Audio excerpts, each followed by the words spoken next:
Okay, thank you. First of all, what this is going to be about is about improvisation, which is mainly what I do. On the guitar, it happens to be the instrument that I play. There's sort of a myth about jazz improvisation, or improvisation of any kind. And I think a lot of people think that it just comes out of the blue and from inspiration, that you suddenly hear this melody in your head and play it. And that's partially true. But you're all musicians, and you know as well as anybody does that improvisation is really just sort of speeded up composition and putting together things you already know. You already know how to do, and putting together these things in a pretty artistic way, I suppose you could say. And that comes down to really knowing your tools, which is, I think, playing on chord changes, which is knowing what notes sound right over what chords. Okay, let's start with the first one, C major scale. Now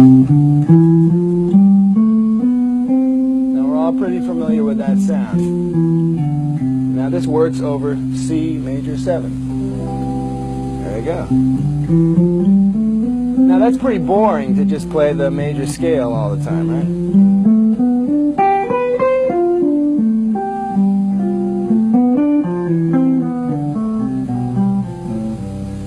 There are a lot of things you can do with it.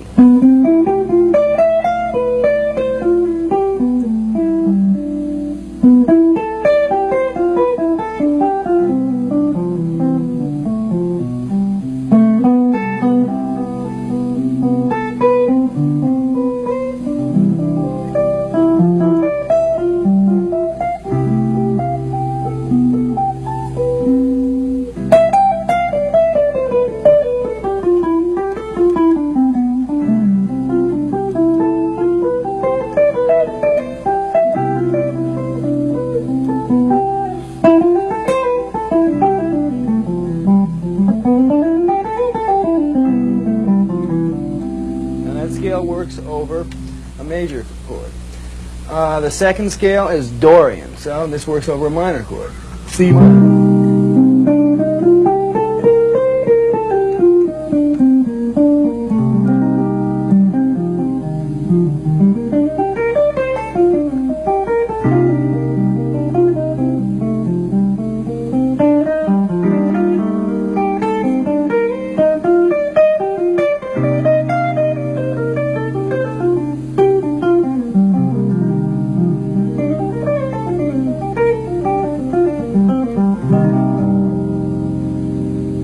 Now, any of these scales, the way to get something out of the scale is by taking apart all the intervals in the scale. Now here we are on Dorian. What I can do is I can just play the scale. I can play thirds in the scale, which is this pattern.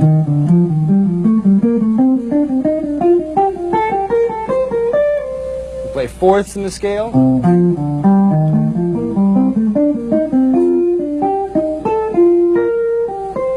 I can play fifths. Whoops.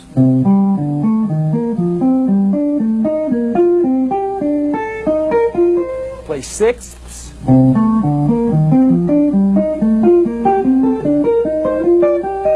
Play the interval of a seventh in the scale. This is just taking the scales and dividing it up into all the possible intervallic combinations.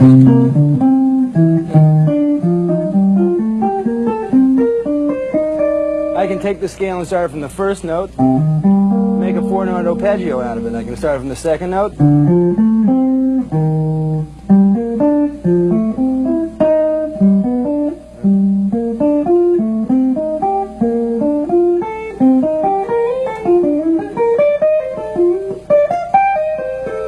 And this is how you get away from just playing things that just sound like scales.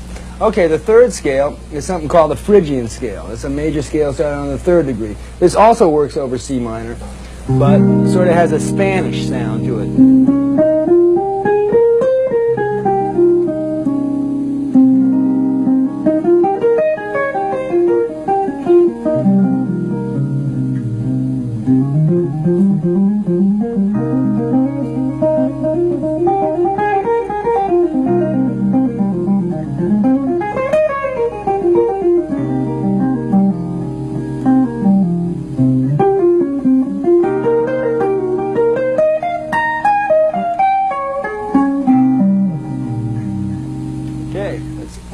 Phrygian.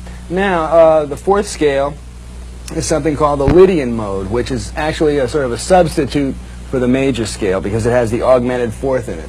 Let's hear C major 7 is the Lydian scale. Has that augmented fourth. Now, if you play C major 7, you can hear that that note, F, has to resolve. It's not a very good tension to use against the chord. So that's what's nice about the Lydian scales. The F's not in there, that the F sharp is. Which is a very sort of hip sound we hear today in music. It's the flatted fifth.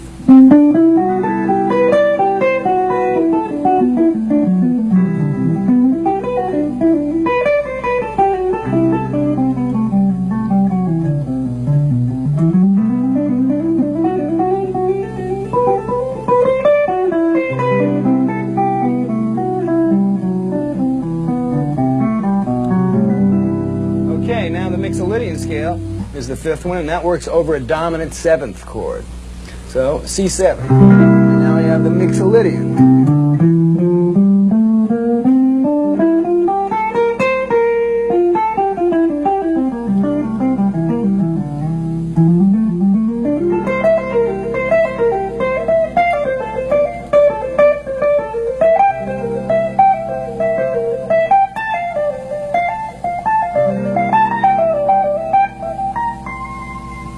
All the notes that I was playing then are in the Mixolydian scale, but I've studied it enough to know a lot of the intervallic possibilities. Okay.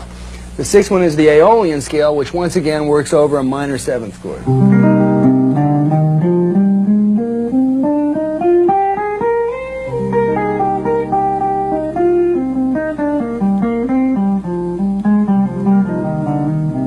That's Aeolian. Now the seventh one is the Locrian scale, which works over a minor 7 flat 5 chord, which you see a lot in music. It's also called half diminished.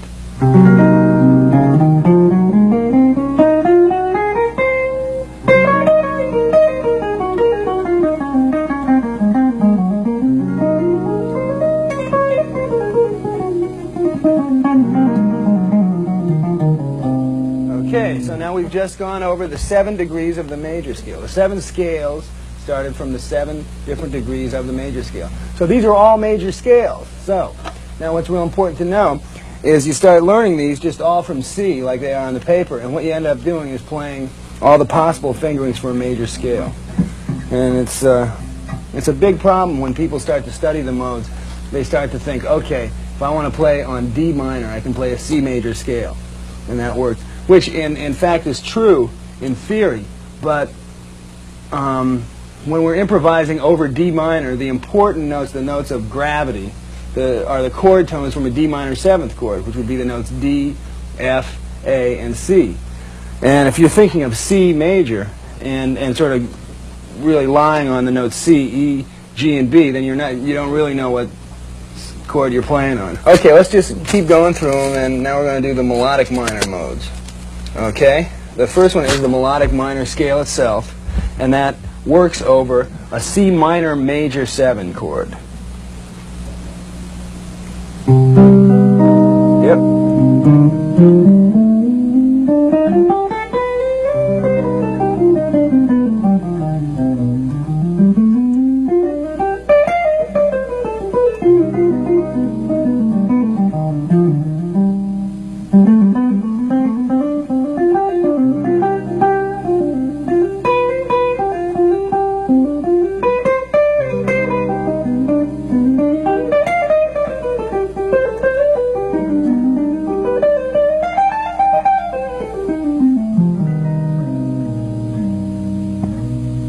Okay, now if I start the melodic minor on the 2nd degree, I get a pretty strange scale, actually, that I don't use very much at all. This is like the Dorian flat 2 is what I've called it. Now I assign my own names to these things, so some other books will show you different names, I'm not sure.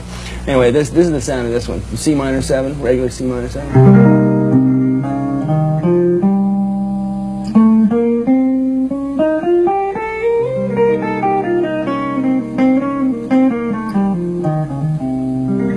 Fits over this sound. That chord is actually D flat major 7 sharp 5 with C in the bass. we'll move on because that's not one of the most commonly used scales. Okay, now in sort of the modern tunes that have been written by jazz composers lately, and this is really coming from 20th century classical music, you see a chord symbol a lot. It's called major 7 sharp 5 chord, and sort of a beautiful ambiguous polytonal sound, and that's this. Okay. And the scale that fits over here is the melodic minor scale, started from the 3rd degree, and I call this scale the Lydian sharp 5.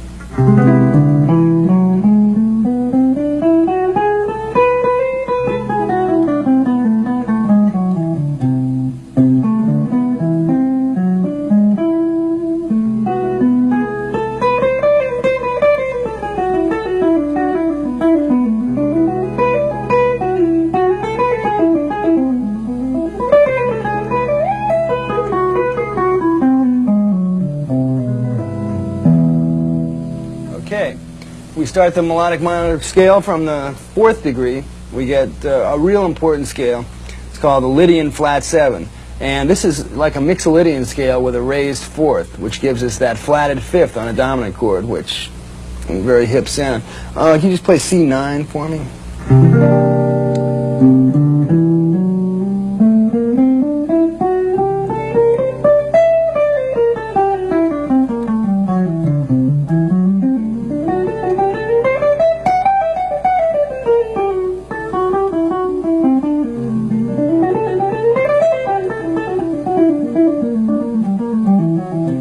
See, now the nice thing about realizing that these are all coming from really from 4 different scales, from the major scale, the melodic minor, the symmetrical diminished, and the whole tone, is that any of these, you start learning patterns in major scale. You learn some intricate patterns, and this applies to all 7 modes. So you can actually use these patterns over minor chords, over major 7 chords, over dominant 7s, and over half diminished chords. And the same thing is true with the melodic minor modes. You can use it over minor major 7, minor 7, major 7 sharp 5, dominant 7 altered, which we'll get to. And this should be becoming more clear to you as the longer you study, that they're really, you can play over any changes using 4 scales. There's also the harmonic minor, which I haven't included in this, which is good too, but it's not quite as useful as these other ones. The 5th degree of the melodic minor scale gives us a thing called the Mixolydian flat 6, which I don't use very much either yet, although if you're watching at home on these tape, I might have started to use it. I don't know. This is one I got to practice, I guess. Play C9 again.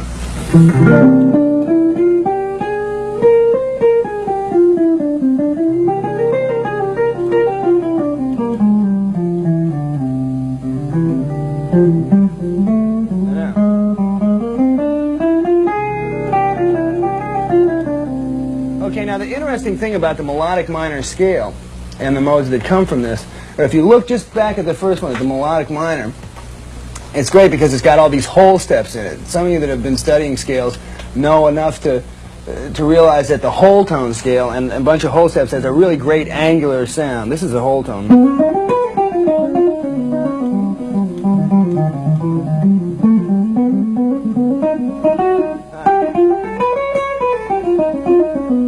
If you look at the melodic minor scale, starting from the note E flat up to B is a 1, 2, 3, 4, 5 notes of the whole tone scale. So play C minor major 7. See that? That's all whole tone.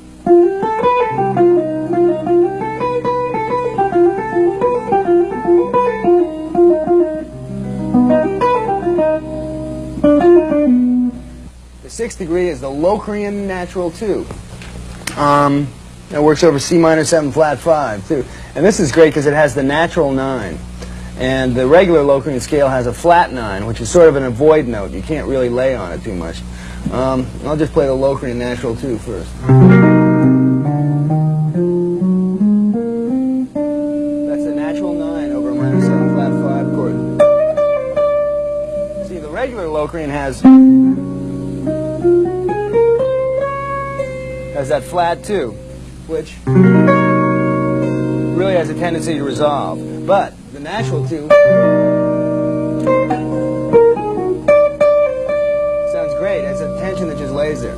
Okay, the 7th degree of the melodic minor scale gives us the altered scale, which is a wonderful scale that really starts us getting into the altered sound of a dominant seventh chord. And the way we're doing it now, just taking one scale at a time, you don't really see how they relate, going from one chord to another, but we'll get to that in a minute. Okay, the altered scale, C7 sharp 9.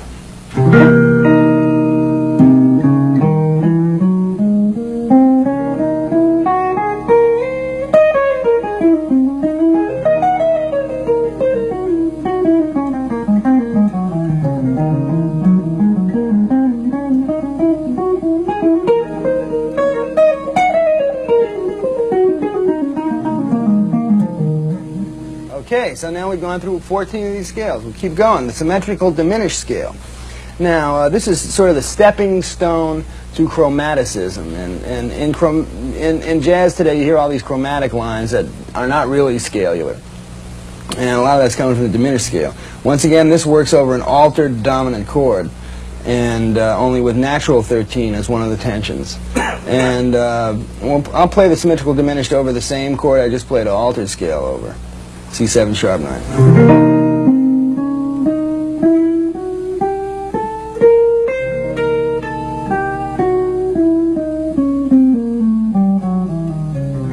A lot of classic jazz licks in this scale.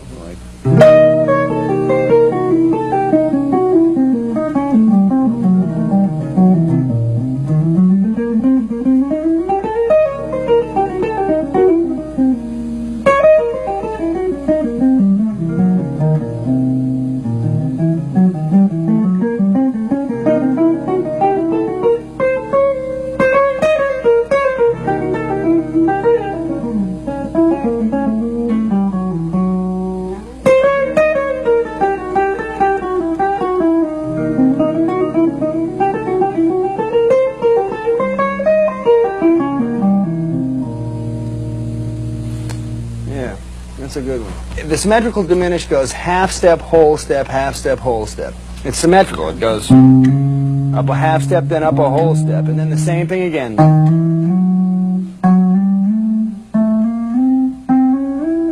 Like that. It's in the symmetrical pattern. Now when I do it in the reverse symmetrical pattern, which would be going whole step, half step, then we come up with a scale that works over a diminished chord. Play C diminished. Same classic jazz patterns work over diminished too.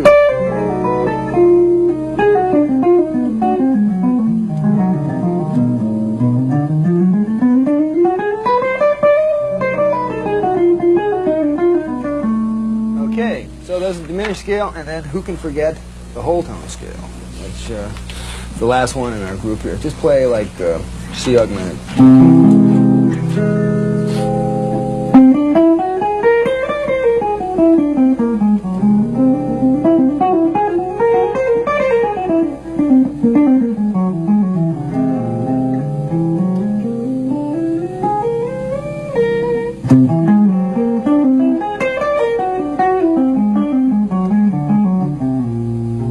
Okay, that's the whole tone scale.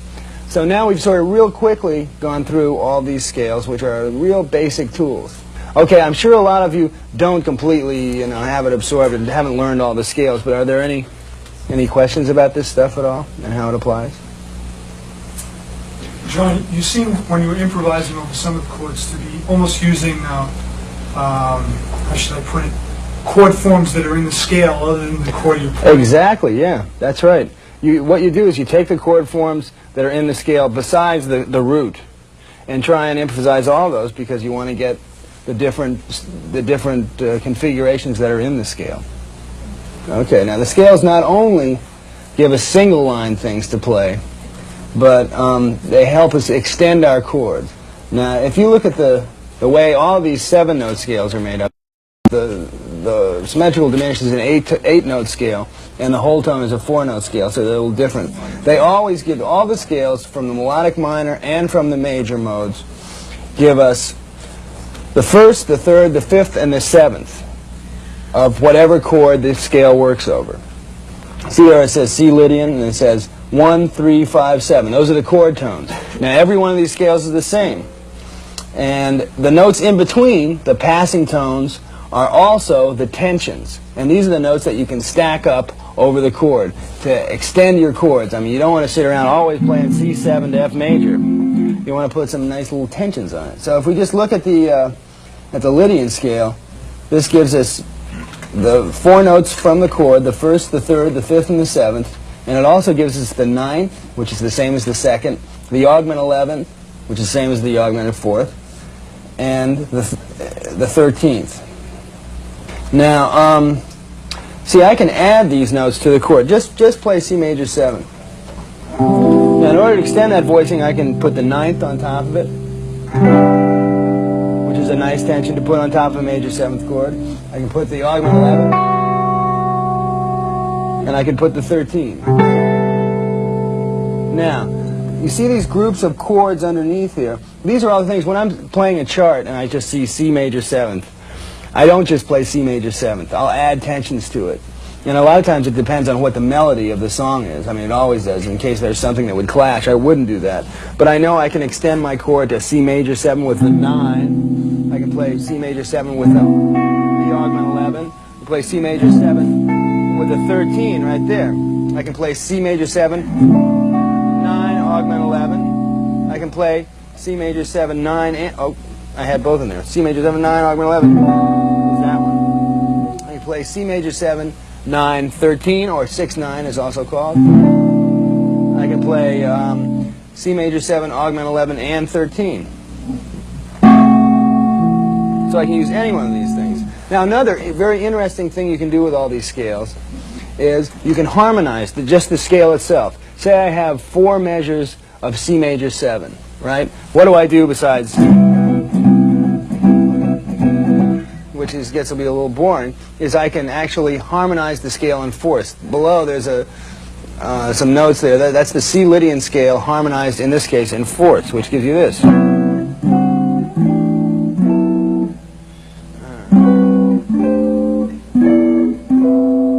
I'm playing along in C major 7. I want to get some interesting tensions. I go.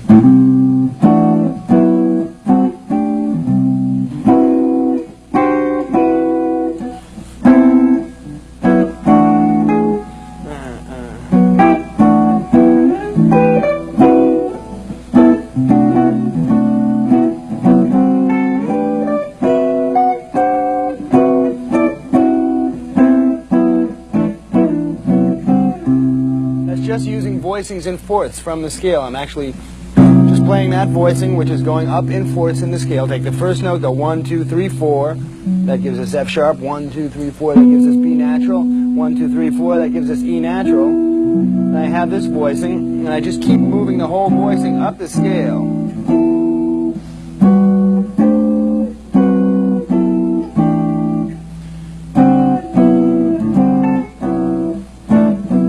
If I want to do the same thing in C Dorian, I could too.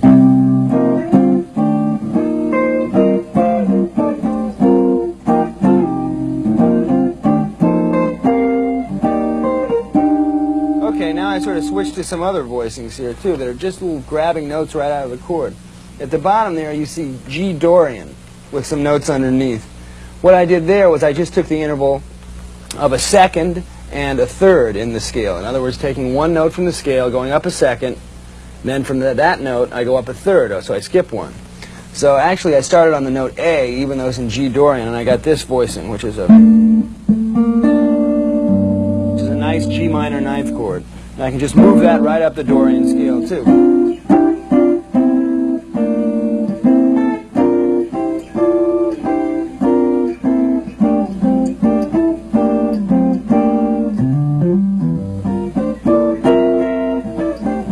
Back to fourths.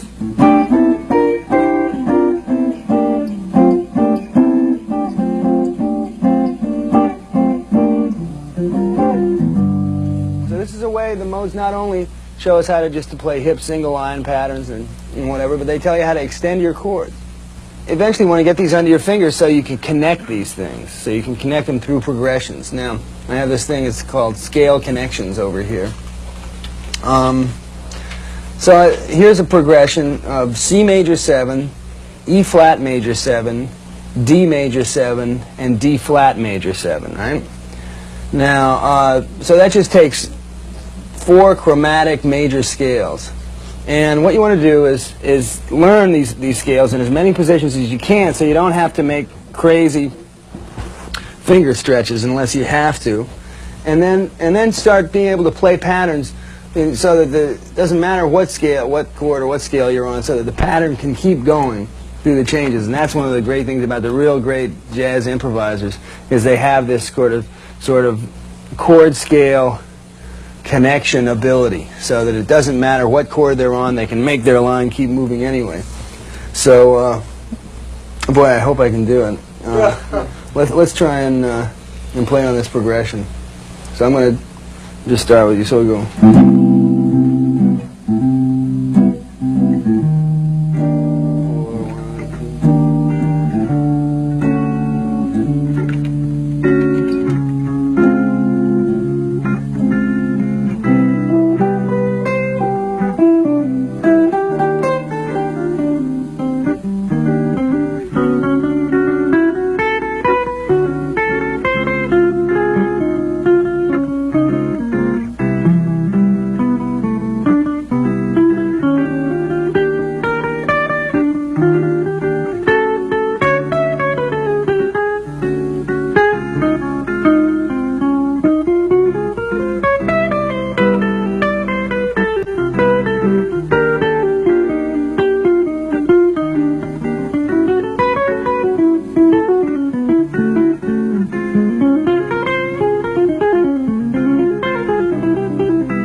Loosely improvising through it. What I'd like to do is to just play one interval through it. I'm just going to take the interval of a sixth, of scale-wise sixth, and just try and play that through it. 1, 2, 3, 4.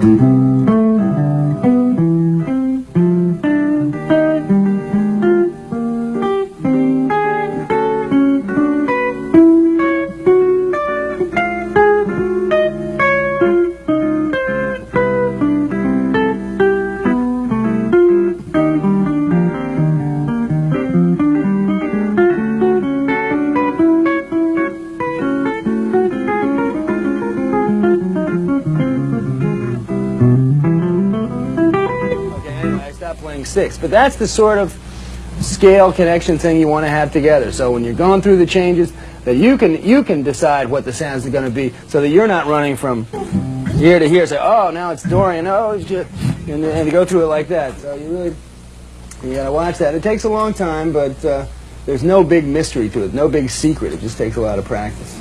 Okay, now the second example here is not using the same scale. See, before I was either using Lydian or major scales on these major seventh chords. Now the second example is sort of the most frequently used chord progression in popular music. It's 2-5-1, and I guess that's really the most common cadence in music since, I don't know when, but it's real prevalent in all kinds of classical music, all kinds of pop music today. And it's just 2, 5, 1. A D minor, I'll play on D Dorian.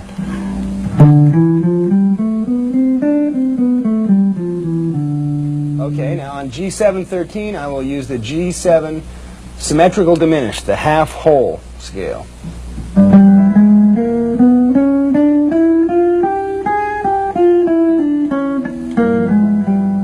Now on C major 7, I'll use either the Lydian or the Ionian. I'll give myself two choices here.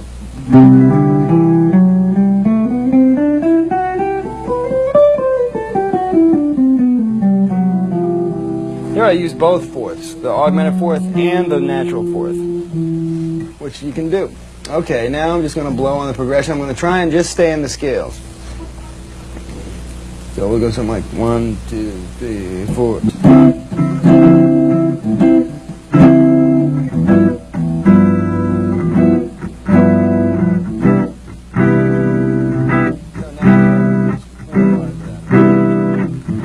Now just run the scale first.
So that was really just running through just scale tones.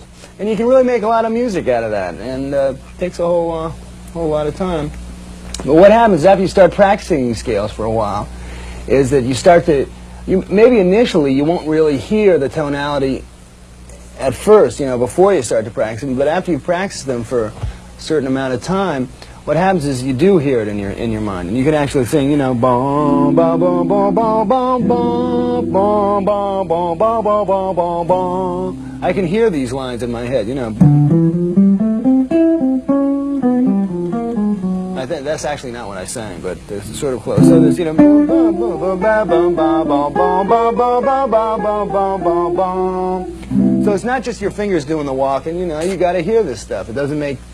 It's not doing you any good at all if you can't imagine the sound before you actually play it. You know, if you're just moving, you'll say, I know this is going to work, and I know this is going to work.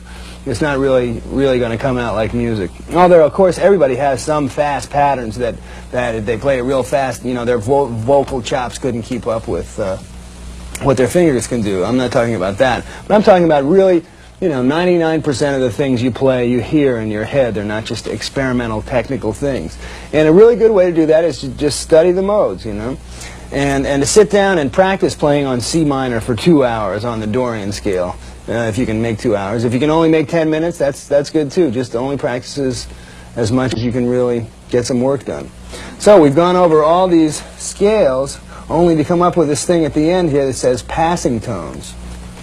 And that any scale tone may be approached by a chromatic note a half step above or below. So what that means is you can play any note. So I mean that's sort of really true too, because like I said at the very beginning, the scales are not everything, and there are a whole lot of great jazz players out there, especially of the sort of older school, that don't really know the modes but use them all the time. But the fact of the matter is to play D minor. That when I'm going to play on this scale,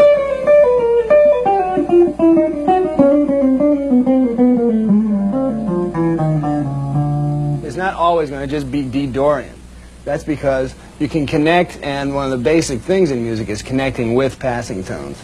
And I've sort of set up this little chart here that says you can connect any scale tone with a half step above, a half step below, or the double chromatic approach. So that gives us little patterns, like if I'm just going to maybe do a thing coming into every chord tone from a half step above or below. Play D minor. sounds fine, you know, but it has all these wrong notes in it, like this. But the fact is that that note resolves. And I can do the same thing from below. So this is really away from the modal concept, and you were just thinking approach notes now. And then there's the double chromatic approach. And this really leads us to chromaticism, which is the ultimate goal of not having to stick with these scales, but to be able to fill in between the scale notes with chromatics. So now I'm just going to play on that progression, the example 2, the 2-5-1. And I'm not going to really think about the scales. I'm going to allow myself to just play what I feel, even though my real basis is this scalular playing. I won't make any bones about it. Okay, 1, 2, 3, 4.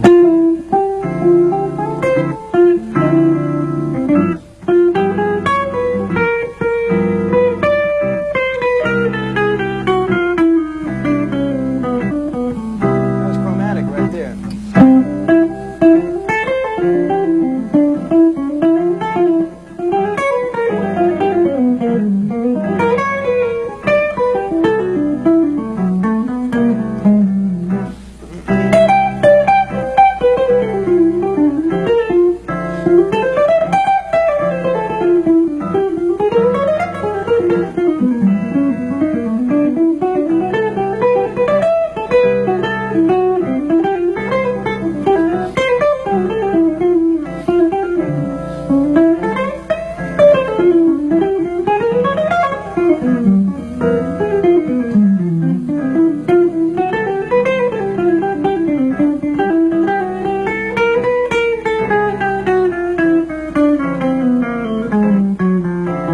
Chromatic. But it all depends on where you end, if it's tonal, right?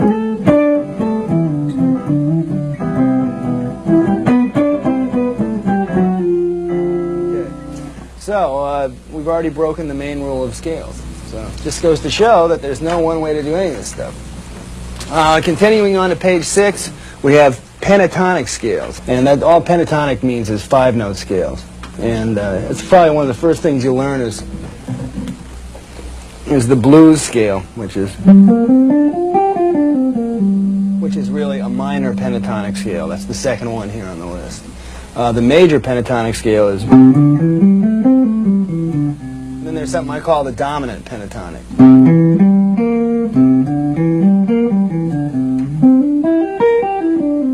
Now these little 5-note scales are really part of the other modes. In other words, each one of these 5 notes, you can find them in another 7 or 8-note mode.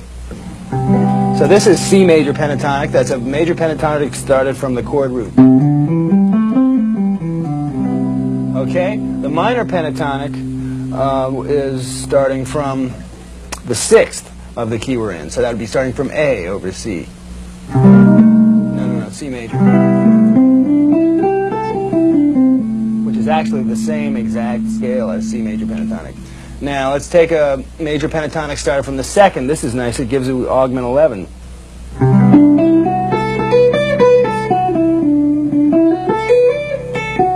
Or we can make that a dominant pentatonic. Okay? Or we can take a minor pentatonic and start it from the 7th. Okay, now for minor 7th chords, we can play a minor pentatonic started from the root of the chord we're playing on. So C minor 7 would be a C minor pentatonic. Now we can take a minor pentatonic from the 5th, a 5th away from the chord we're playing on. So we can take a minor pentatonic from the 2nd. Okay, now for dominant 7th chords, the first category being what I call tonic or 2 dominant 7. This is like the first chord of a blues usually, or in the song The Girl from Ipanema, it goes a G7. It's a 2-7. It's a dominant chord that doesn't have altered tensions, that has like natural 13, natural 9. We can use these different pentatonics. Okay. So play C7. Major pentatonic started from the root. Dominant pentatonic started from the root. Okay, let's try dominant pentatonic started from the second.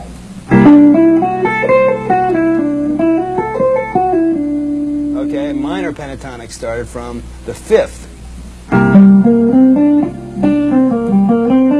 Now that has that F natural in there, which gives us the sus4. Okay, now, the other family of dominant chords would be the altered dominant, things with the flat 9, sharp 9, flat 13, augment 11, that sort of sound, which is usually a 5-7 chord resolving to a 1. In this case, that's C7 altered going to 1 major.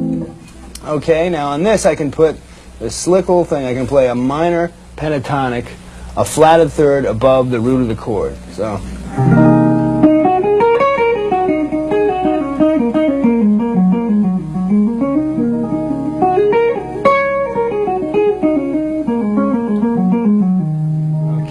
Now, minor 7 flat 5 chords, I can use a dominant pentatonic started a flatted 6 away from the root of the minor 7 that we're playing, minor 7 flat 5.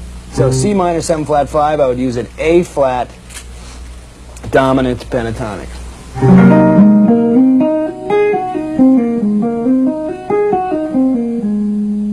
Okay, now at the bottom of that page, I've given an example of a progression that goes 2 minor, 5, 7, 1 major, 6 dominant, which is a very common chord progression. And I can superimpose these pentatonics over it, and you'll hear McCoy Tyner and people that sort of play out of the post-Coltrane school using these type of pentatonics a lot. So let's play the progression first, just straight 4, okay? That's D minor 7, G augmented 7, C major 7, A augmented 7, okay? 1, 2, 3, 4. That's 2 minor 7, 5, 7, 1 major 7, 6 dominant. So I can play this.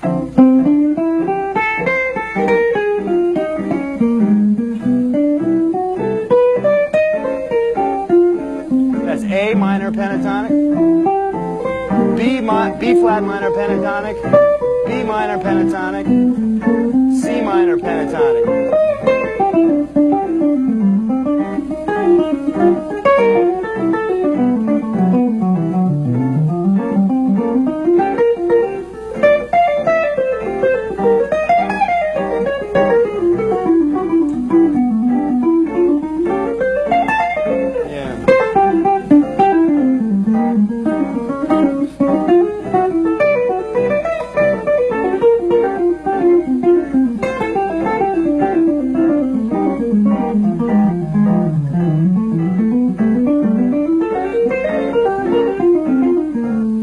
Okay, so you might hear that sound a lot nowadays in jazz type improvisation. I really I have a blast with these things, and the longer I know them, and the more I mess around with playing on these things, the more little twists and turns I find in the harmony, and it's really a lot of fun. And like I said, the longer you lay with these things, the more they really become your friends. And I can't suggest anything stronger than really trying to learn a tune and really memorizing it, not just reading it out of a fake book and not really knowing the whole thing, but trying to. It's better that you learn 1 tune a year than to learn half of 6 tunes in a year. John, is there anything special that you do to develop your right-hand picking technique? Yeah. Okay. Yeah. That's right. That was on the other page. Well, I have very bad right-hand technique in that I can't alternate pick very well, and so what I've sort of learned to do, and what a lot of other players lately have learned to do, and this is sort of the Jim Hall legato type school, is to not actually pick every note, but using hammer-ons, where the second note is actually hammered on, it's not actually picked, and using pull-offs, which is the same process in reverse, where the second note is the string, you pull the string.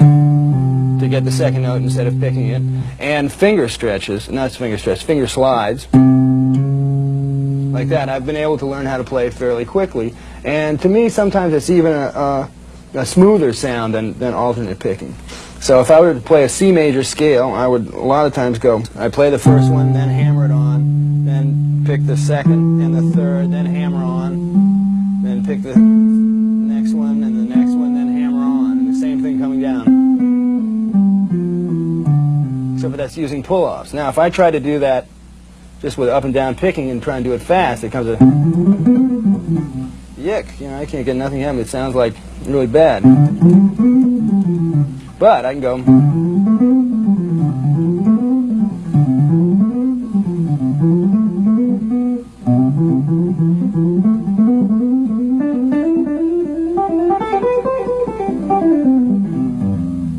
And that's really using a legato left-hand technique and not picking every note. Now, an arpeggio, the second thing is the C major arpeggio, is actually done like this. Downstroke, upstroke, hammer on, downstroke, finger slide, upstroke, downstroke, hammer on. So you can see with the little V's and stuff are down and upstrokes, and the line going over is either hammer on or pull off. So that comes out like this.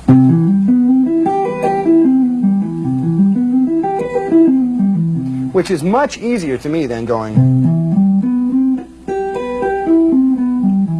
I mean, I cannot do that. I just can't get that happening, but I can get this.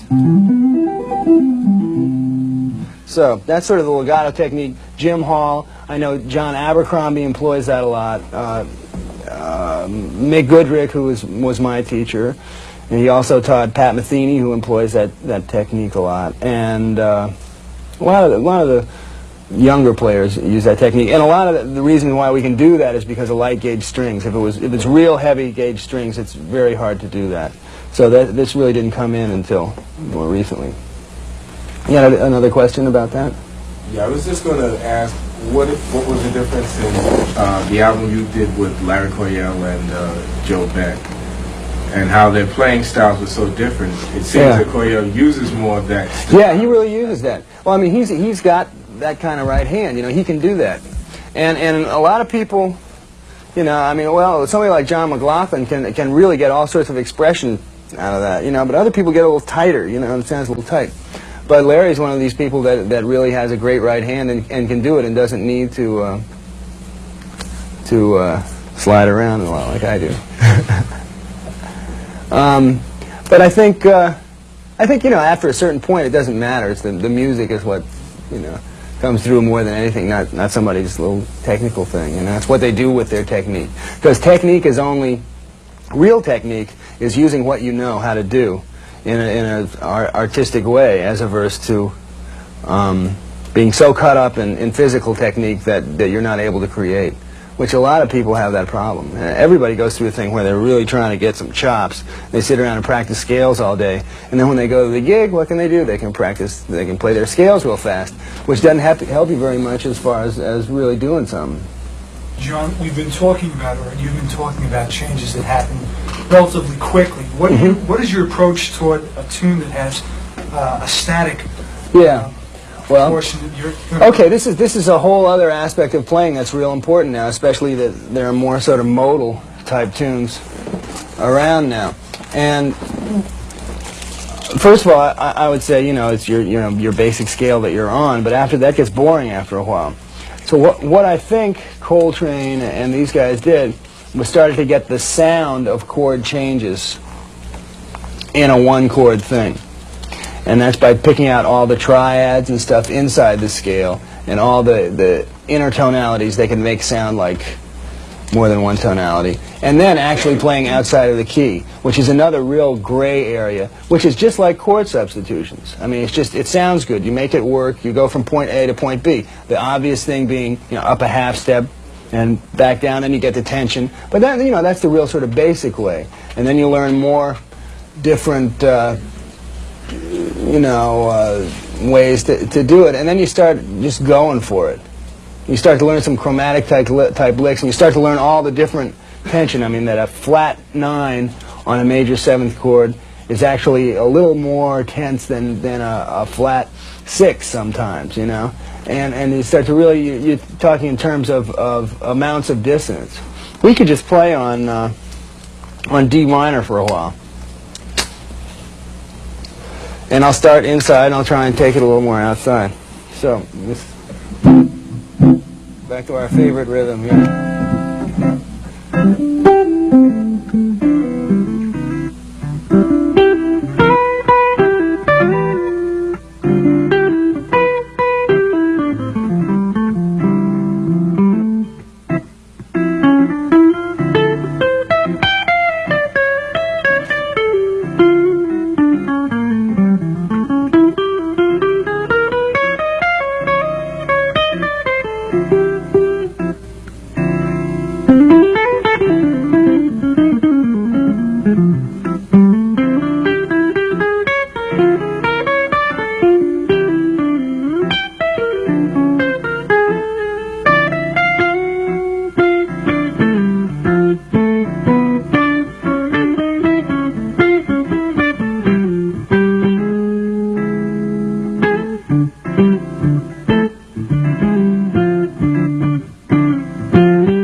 Trying to use some outside notes and stuff, and that's a real touchy subject, and some people really have it down really formalized, and other people just go for it, and they're, you know, again, it's licks. It's really coming from licks.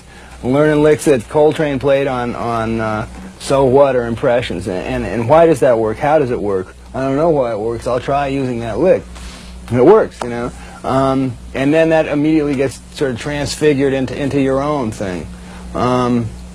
Listening to Miles' sort of version, I mean, he's such a great guy at learning the little notes in the cracks, and who knows what they are? I don't know. It's rough. It's rough to really formalize any sort of mysterious thing like that. But you know, all of a sudden, everybody has this experience of hitting this note. And wow, where did that come from? And then you analyze it as much as you can, and you try to use it when the time is right. And we should never ever forget that a lot of this stuff, the rhythmic thrust of where you put it on the beat and what happened before and what happened after affects what it is. So it's how you set yourself up, first of all, and also where you put it on the beat, you know, and what's happening in relation around you. And when you're improvising with other players, right here, I'm playing over this real static rhythmic accompaniment, and that changes when you get on the bandstand, where the bass player and the drummer, and they're all shading and giving colors too. So much of it is responding to the rest of the band that makes the music interesting. Can you talk about your instruments a little bit? Did I use a Gibson also? Actually, now I'm just using the Ibanez, this guitar, and I play acoustic guitar too, and I have an Ibanez acoustic guitar. I mean, a lot of people have a whole lot of instruments. I mainly play electric guitar, and this is pretty much it. I have a polytone amplifier with a special reverb that was built by a amplifier maker and designer here named Harry Colby. And I'm sort of a real minimalist when it comes to equipment, you know. Because, you know, you get the sound you hear in your head. The sound comes from your fingers. I mean, I'm playing an electric instrument, and I couldn't get the same sound out of any guitar or anything like that. But so much of it comes from just getting good equipment and learning how to use that, and until you find something that has a good sound, and then it's from the hands. Your ear can be improved just like any other part of the music. I mean, you can improve your rhythm, you can improve your ear, you can improve all aspects of music through working on it. Nothing like stealing from some horn players or piano players.